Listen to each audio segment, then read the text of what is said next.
Hi everyone, this is Lynn and you're watching Crazy for Crafting. I've got a few things I'd like to show you. A little bit more intense to make, but if you're used to making boxes and stuff, these will be easy.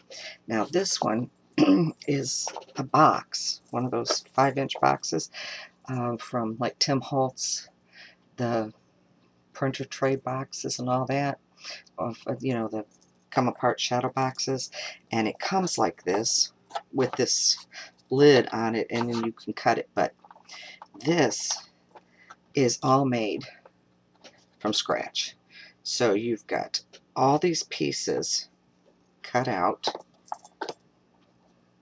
and you make the stand and you decorate it however you want, and this is what it looks like. Now Laura Dennison made one. Like I said, she made one out of the Tim Holtz box, I believe it is. And me, I just make mine out of chipboard. So it'll hold 3 of those nice little lights. And then I've just got snowflakes on vellum with white cotton stays on. But you can take those and emboss them. I've got one that I made that has a little angel praying on it. And this makes a really, really nice gift.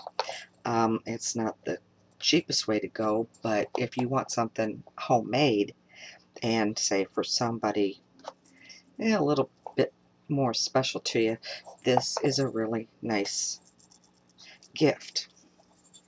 Then we've got this, and this is by Kathy from Life on the Scrap Beach, and she makes these boxes all the time. And this box is just a plain old box. It's about 5 by 7, and you make 3 scrapbooks. So here's all the pages for each scrapbook. And then you set that in there. And then here's another book with 6 pages, so that'll hold 12 more 4 by 6s, and then you've got the 2 inside covers. And then number 3. So it's a nice set that you can give somebody. And see, it sits up, and any of these books that you make to fit in here, if you've got other ones like this, they'll fit in there too. But I just thought this was really nice because you could do like make 4 of these boxes, and each with 3 of these, and you've got, you know, a scrapbook for January, February, March. Or you can just do this one for like the holidays. And I just decorated this one, not for the holidays, but just something that might look cute sitting on somebody's mantle. Okay, enough about this. Oh, you can hear my little jingle bells too. Let's turn these off.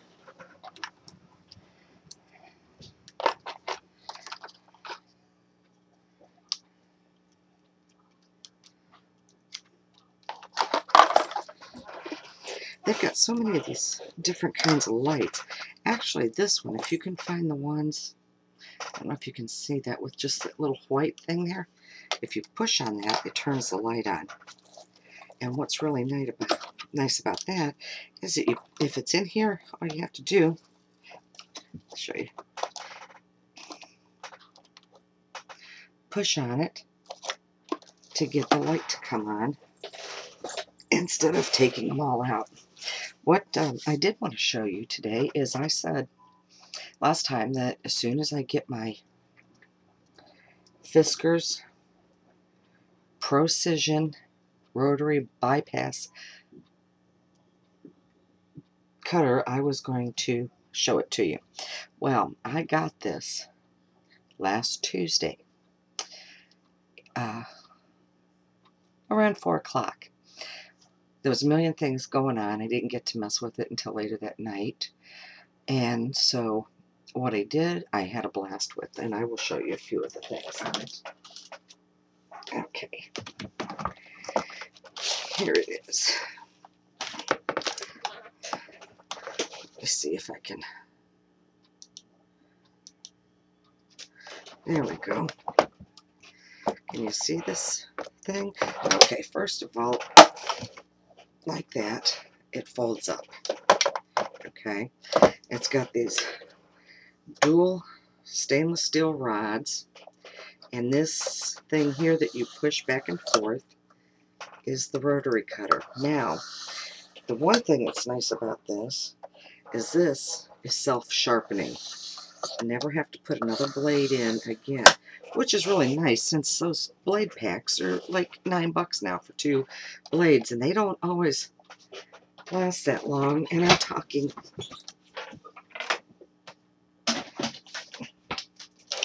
about the blades for this one.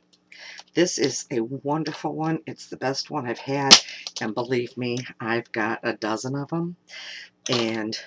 But these things have become like $9 for a pack of 2. And you cut through one project's worth of paper, and your blade's getting dull and it starts ripping.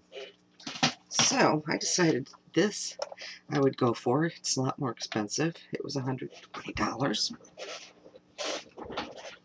But this thing is wonderful. It also has this. This is to hold your paper down. And it goes all the way across. And then over here it has this thing you click, locks it in place. Okay, so that it doesn't flap around when you're moving it. Then you just pick it up, and it's actually not as heavy as it looks. Open it up, and you've got marks all the way to 13 inches, which I think is pretty cool. Plus, down the center here is centimeters, and then you've got a 2.5-inch overhang on this side. So now I'm going to show you. I'm going to cut. Now this is thick chipboard, okay?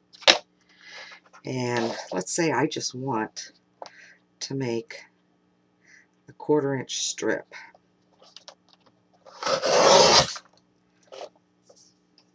What do you think about that? 1/4-inch strip, no problem.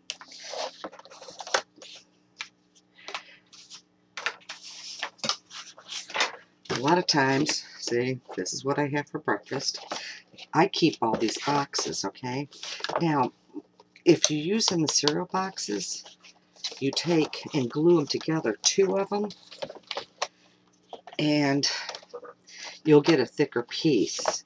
But it's still not quite as thick as this chipboard that I use. But you can use it. Plus, I wanted to cut the tops and bottoms, and I got excited and cut those all off already. But I want to show you, this is a double thickness. Okay? And voila. See how easy that cuts that? It does. It cuts like butter. I love this thing. And then I was experimenting and got out some foam core board. Guess what? It cuts this too.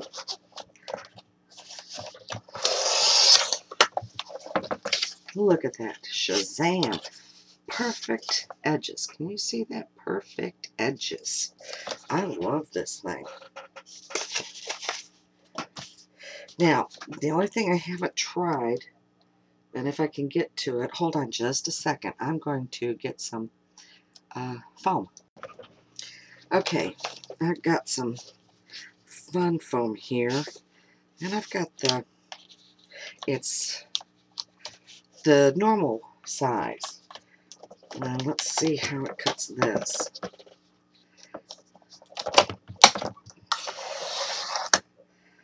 Oh, look at that. This cuts like butter on this fun foam too. Now I do have some really thick stuff. Let me get that out. Okay, let's try this. This is that real thick fun foam. It's the thickness of your those thick mouse pads. It's actually thicker than this foam core board. And let's see if it's going to cut this. I'm going to cut this about right there. Well, amen to that. Look at how gorgeous that cut it. Now, see, you can see where I've cut this edge with scissors. We don't want that there anymore. So I'm just going to take the tip of this off.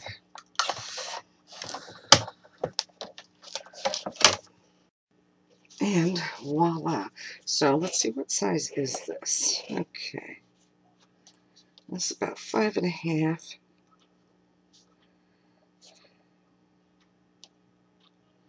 by 4.5. Okay. Now I've got some of this canvas here.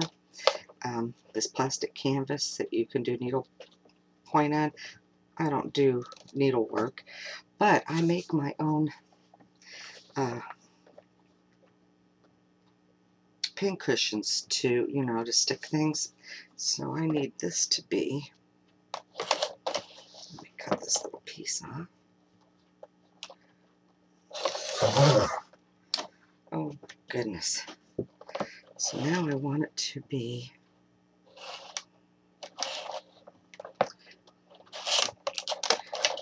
4.5. The only problem I have is I'm used to having my thing up in the air for some reason because of not much room. Okay, there we go. And by 5.5. Now look at how gorgeous that cut that. And now I have my mat and my hole puncher to do piercing. You can take your piercer now, and actually what you can do is put a piece of paper under here. If you want to do a straight line on a piece of paper, and you go like this.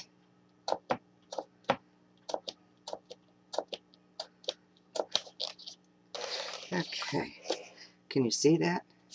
See those? You see those holes?